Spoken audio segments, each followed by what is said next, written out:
So we have time for one more general audience question before we move to our breakout session. This last question asks, most of you mentioned mentors as being very important in your success. How do you think students, both graduates and undergrads, should find and approach these mentors?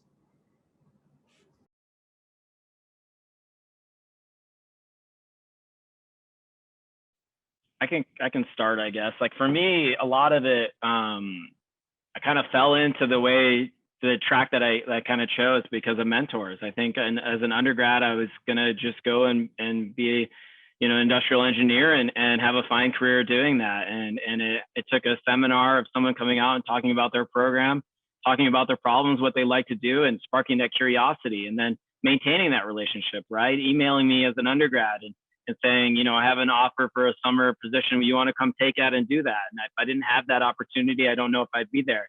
And then throughout the graduate program experience, right, having that mentorship of writing papers, assisting with grants, assisting with all these things, setting myself up to get that graduate student fellowship, and then being willing to be able to then apply for the transitional to postdoc fellowship because I had the experience from graduate school, and then doing similar things for an academic position. I think having those mentors along the way to show you the ropes and let you express yourself is very important.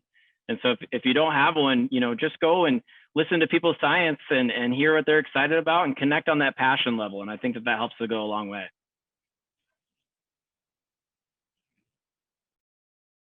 Complementing a little bit, don't be afraid to contact the person that you're interested in working with.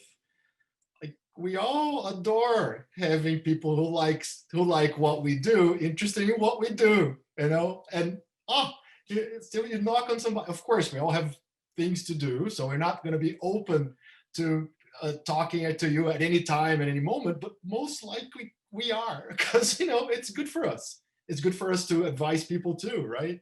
So don't think that you're going to be a burden or going to be inconvenient if you're enthusiastic about somebody's research or career path or whatever it is that they do, and you want to get advice or work with them. Just knock on their door, or the email equivalent now, or Zoom them in. I don't know, right? In my experience is more often than not, you're going to be well received. And I'm talking about both my experience as somebody doing the knocking or the person receiving the knock, if you will. I have never turned down a student who came and said, "Oh, I really want to do undergraduate research with you." I was like, "Yeah, sure," right? I mean, come on. Or I want to be your PhD advisor. Woohoo! Of course, right? I put a comment in the chat. There's this book which I had found very interesting, relevant for me. What is a mentor? What are the different forms that a mentor takes?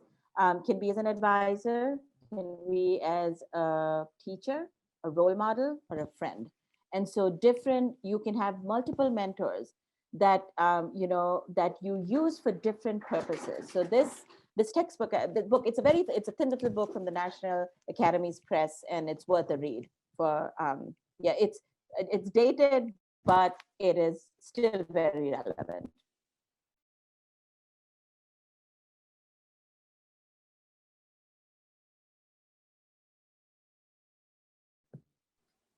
Yeah, and I guess the only thing that I'll add to what everyone's already said is just remember that the people that you do end up identifying as your PhD advisor and so forth, that they by taking on that role, they are your mentors, right? So you can reach out to them. I mean, I even now reach out to my PhD advisor if I have questions about something. I mean, he's thrilled that I'm actually still doing science and didn't just go make a bunch of money being a surgeon, right? So I reach out to everyone along the way that's trained to be. I mean, once someone makes that commitment to mentor you, like they are always there for you. So just kind of keep that in mind, that some of it is you build your mentors as you go through your training.